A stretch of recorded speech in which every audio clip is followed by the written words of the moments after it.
Assalamualaikum warahmatullahi wabarakatuh.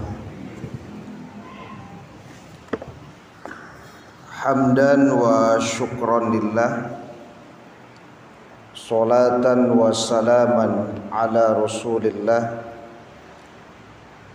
Ashhadu an la ilaha illallah wahdahu la syarikalah,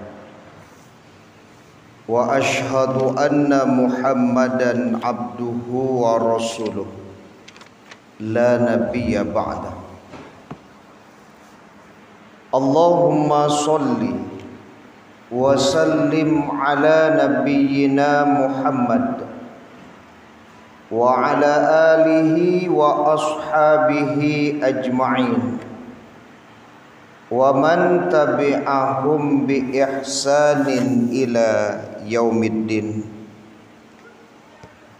Qala Allah Ta'ala fil Qur'anil Karim, A'udzu billahi minasy syaithanir rajim. Bismillahirrahmanirrahim. Wala taqfu ma laysa laka bihi ilm. Innas sam'a wal basara wal fuada kullu ulaika kana anhu mas'ula. Dan janganlah kamu mengikuti apa yang kamu tidak mempunyai pengetahuan tentangnya. Sesungguhnya pendengaran, penglihatan dan hati, semuanya itu akan diminta pertanggungjawabannya.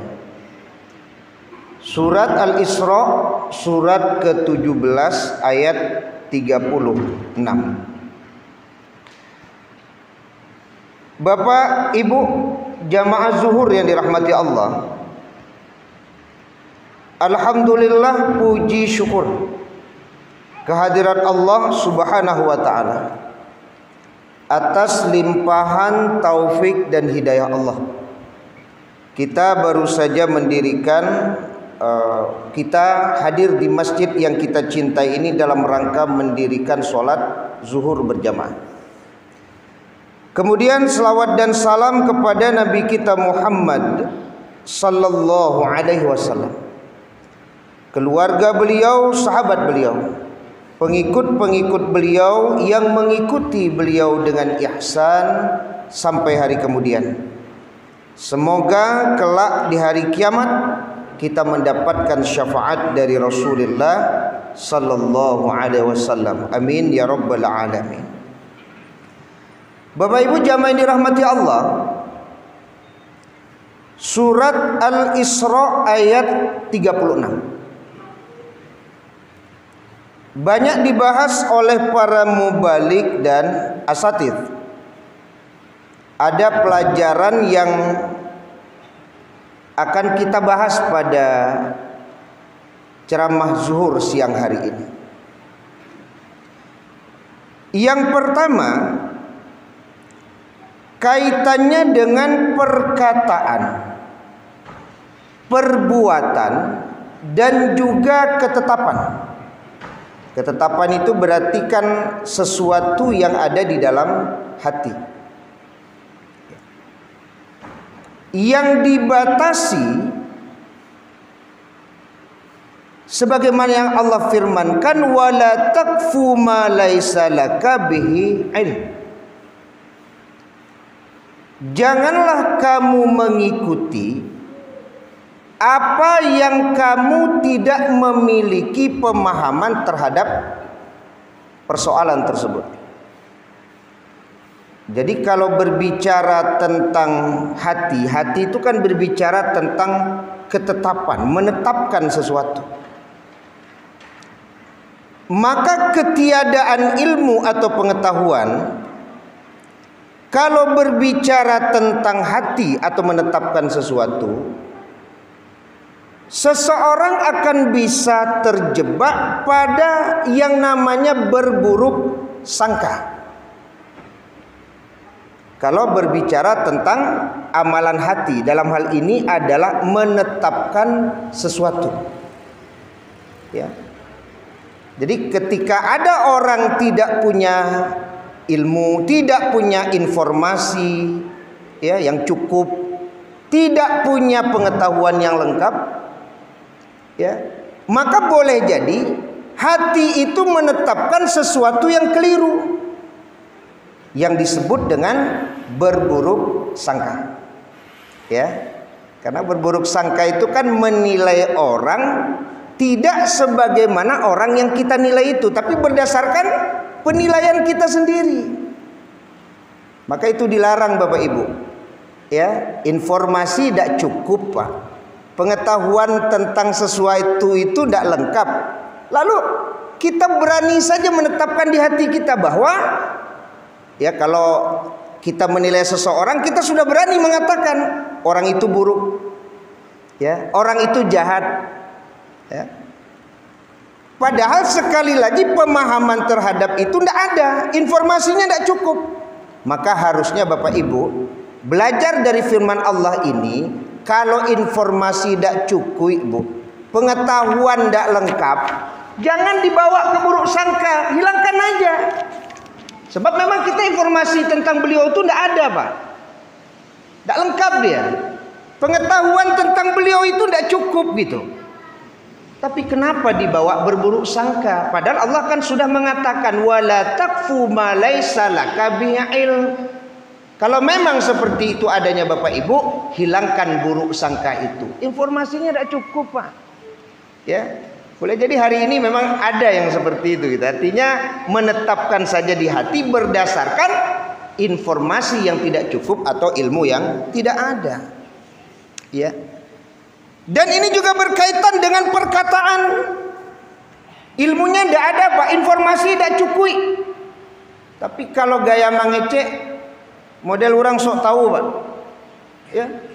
Padahal harusnya kalau memang dia tidak tahu, tidak perlu kemudian menyampaikan sesuatu ya yang menunjukkan kesoktahuan itu. Ya. Sebab kalau sok tahu ini Bapak Ibu, informasinya itu biasanya sudah meleset itu, sudah ada tambahan-tambahan, Pak, gitu ya. Atau bahkan ada pengurangan-pengurangan gitu kan. Harusnya kalau berbicara wala taqfu ma laisa laka bi'ilm, kalau memang tidak tahu, tidak usah ngomong.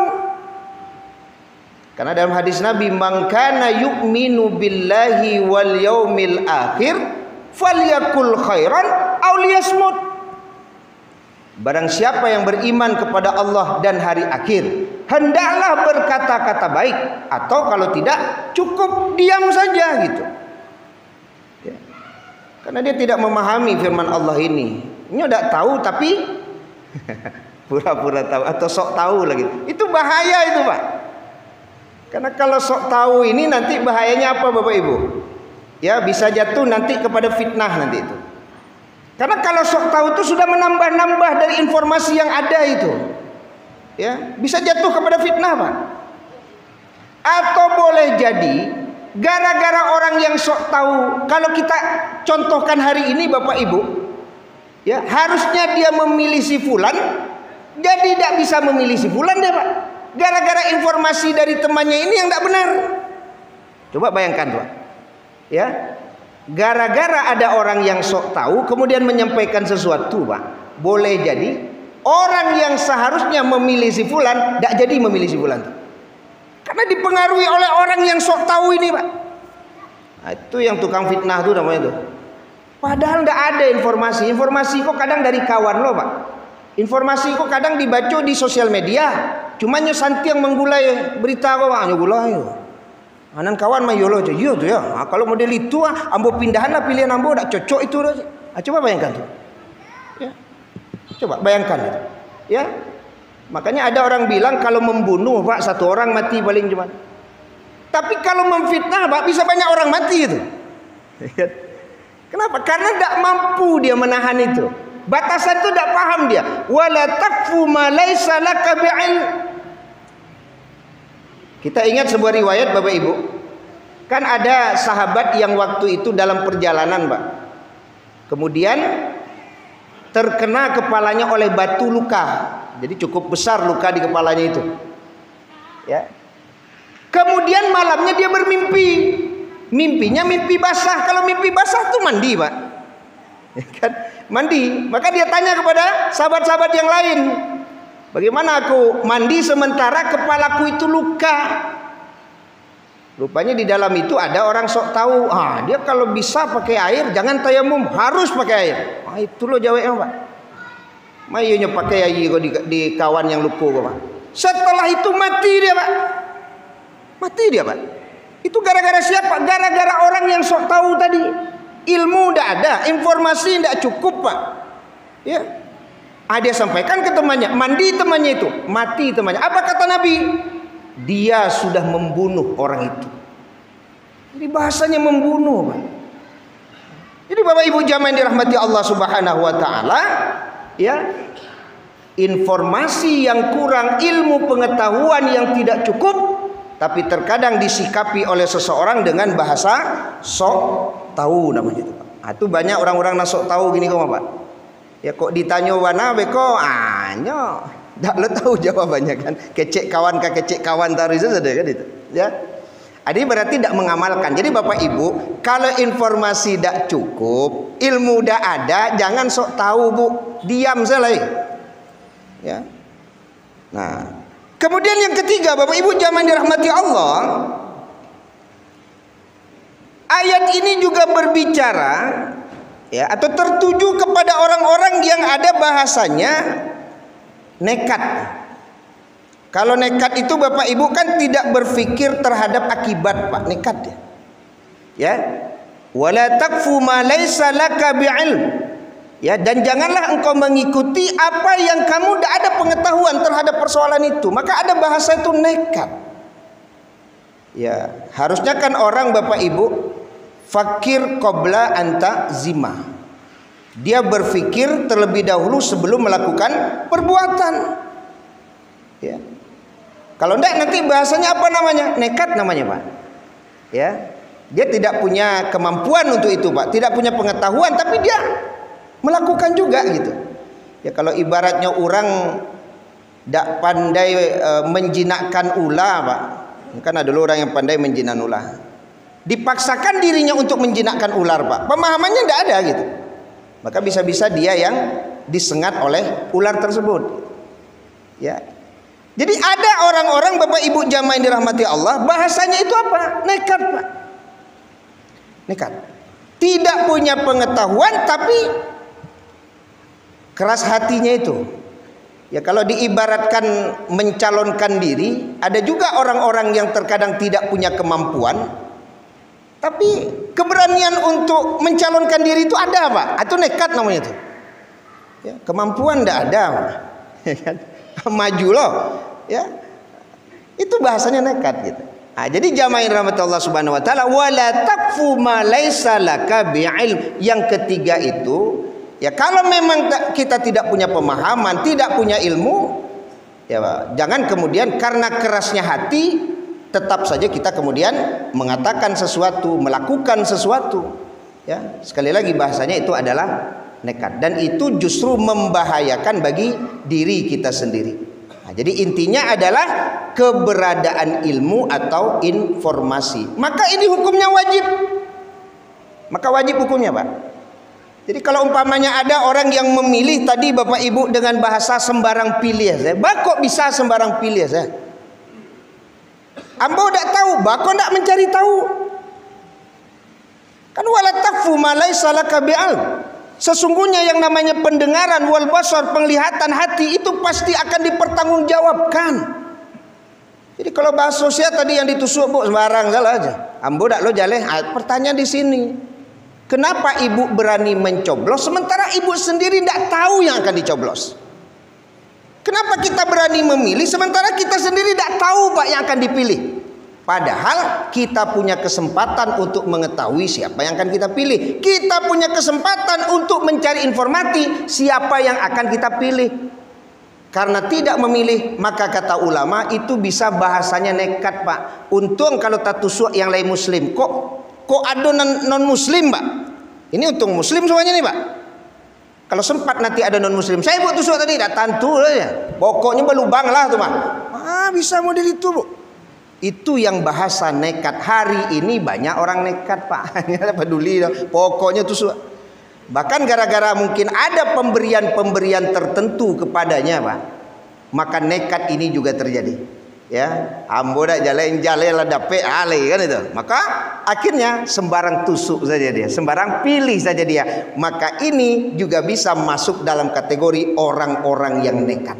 Nah, Bapak Ibu jamaah dirahmati Allah Subhanahu wa taala, sekali lagi surat Al-Isra ayat 36 bahwa innas sam'a wal basara wal fuada, yang namanya pendengaran, yang namanya penglihatan, yang namanya ketetapan dalam hati, pasti itu kita pertanggungjawabkan kepada Allah Subhanahu wa taala. Jadi kalau ada bahasa yang kemudian keluar namanya khilaf, ya, yang namanya alpa, maka apakah betul itu karena kekhilafan atau kealpaan, atau memang karena kesengajaan untuk melanggar aturan-aturan Allah tersebut? Maka pertanggungjawabannya nanti kepada Allah Subhanahu wa taala. Demikian, semoga bermanfaat kajian zuhur kita Bapak Ibu. Kita tutup dengan doa kafaratul majlis. Subhanakallahumma bihamdika asyhadu an la ilaha illa anta astaghfiruka wa atubu ilaik. Wassalamu alaikum warahmatullahi wabarakatuh.